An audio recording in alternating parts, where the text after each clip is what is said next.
What's up, guys? Today we're gonna make some barbecue sauce, and our ingredients are gonna be barbecue sauce,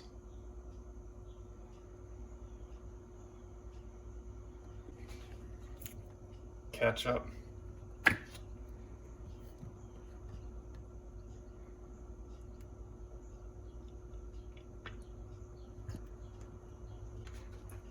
mustard,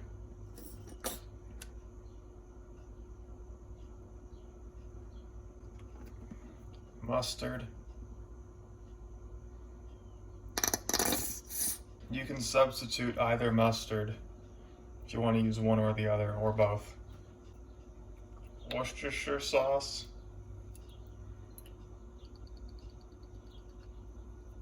and some honey.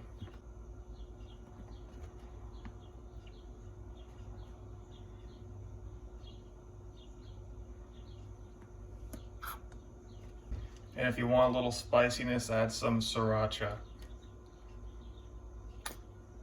Mix it up.